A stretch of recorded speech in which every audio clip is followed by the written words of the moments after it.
Good morning, all my ASD moms and dads and teachers and individuals. I've had a lot of questions about a little quote post that we made, suggesting that if individuals with ASD believe that they can do something, they'll do it. And that's just common sense, and it doesn't just apply to the ASD population, but certainly it takes on a different significance. And someone wanted to know, well, how do I make my child believe in themselves?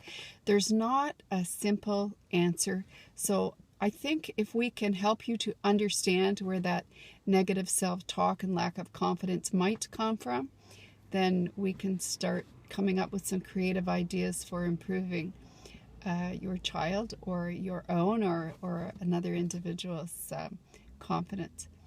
Okay, let's start with something I repeat quite often.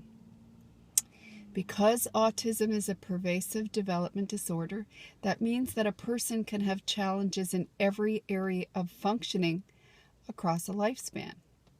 So that means in social interactions, in understanding and receiving communication, in repetitive and restrictive behaviors, in how they experience the sensory world, their experience of anxiety, and very importantly, acquiring all their life skills.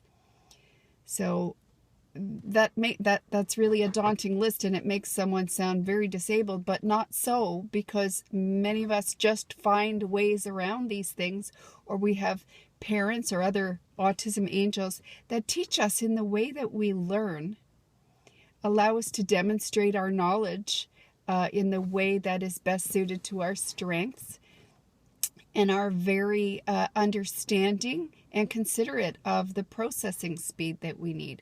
How long does it take us to respond to what you're asking and to show you what we know?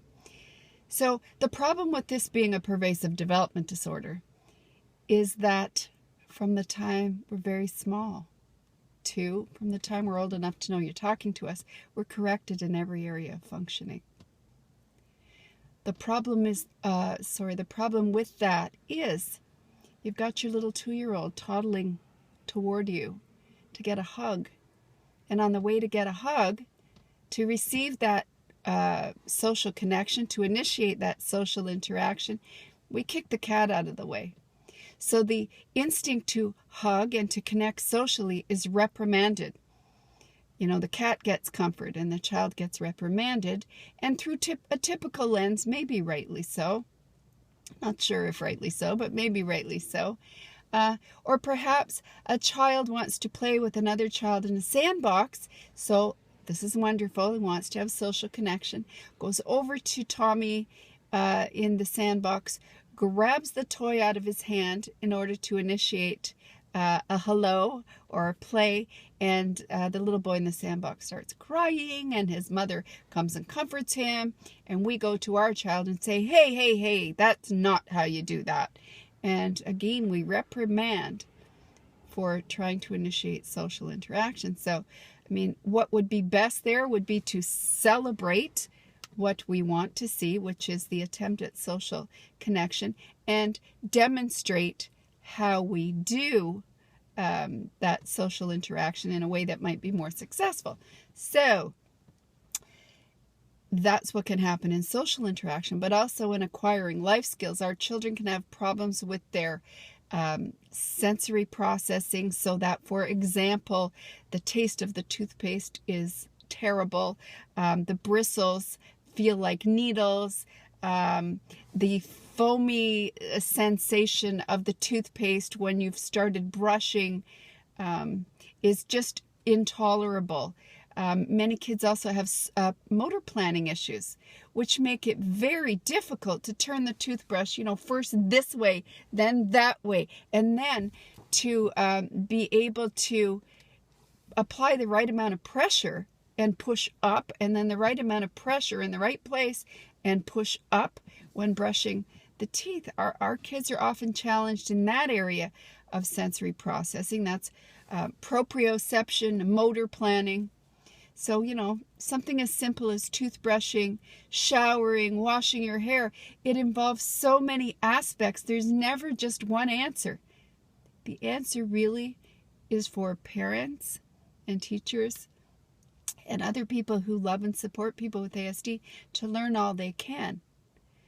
If we understand what a child's particular challenges and strengths are, we can come up with a plan to teach him how he learns, to allow him to demonstrate it in a way that is most comfortable for him or her. And as I said at the beginning, to allow him the dignity of the time he needs to show us or to process what we're asking. So because our children can take longer to acquire their life skills, and often that's because we don't understand their needs, so we don't know we have to teach them differently.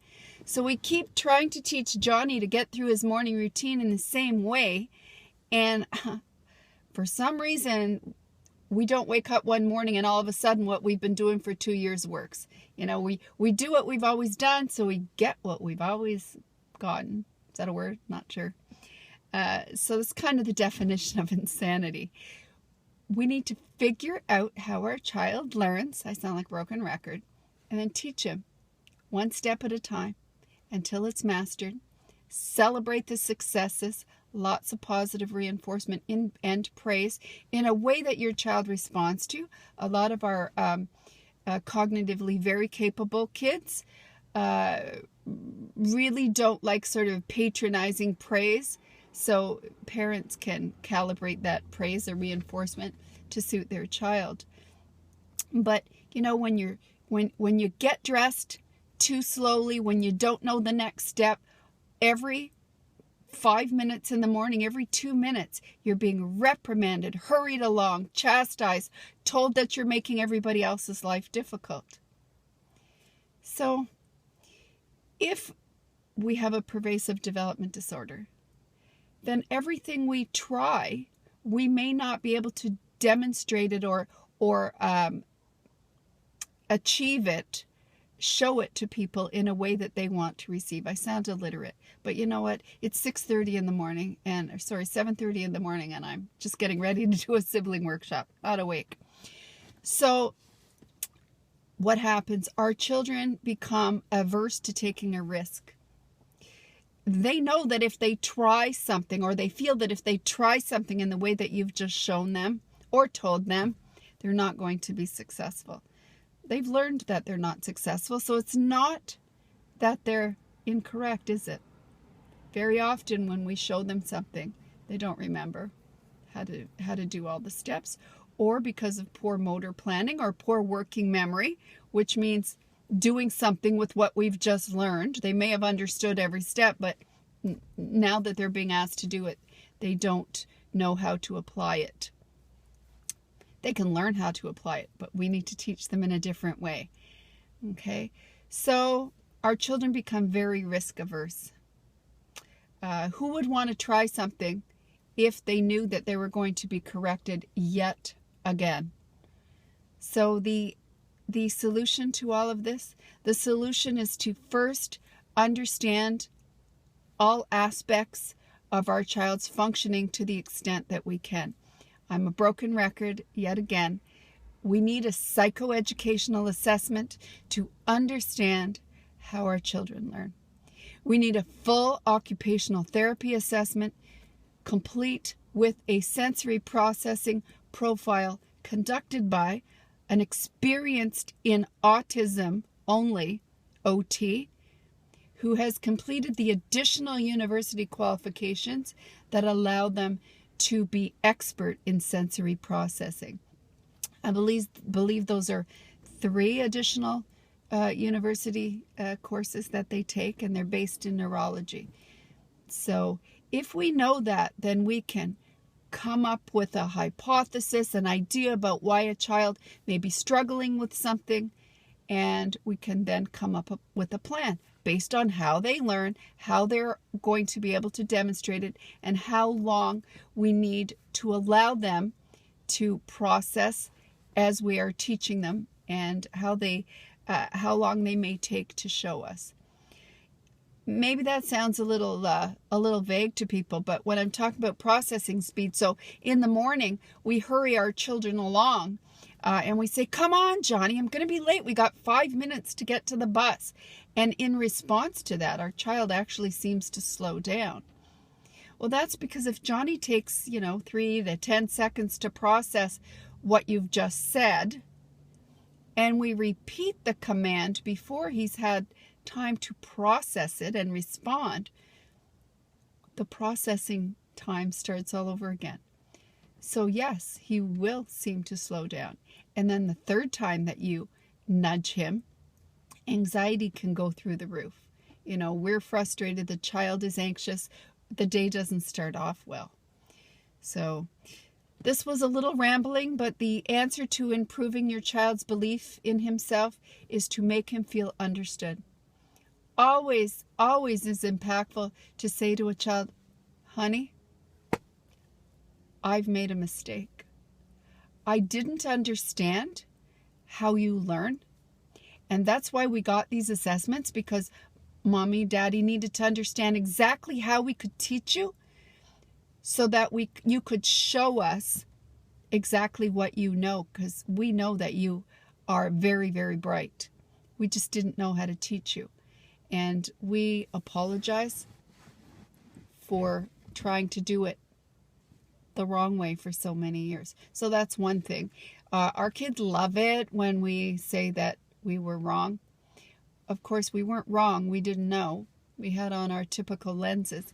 But really important to put on those autism goggles and think about how the situation is being perceived as an individual with autism.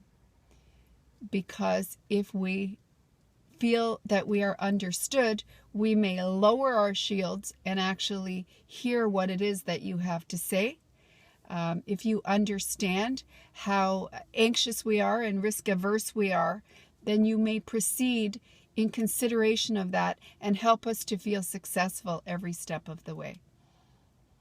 Okay, I hope that sort of gives you another direction to go in. It may bring up more questions than answers, and I'm sorry if it's a bit rambling, but I haven't quite finished my Timmies yet. I know if you're any of you who are from Canada, this is how Canadians wake up. And I will talk to you again soon. Your feedback and your further questions are most welcome. Bye, everybody.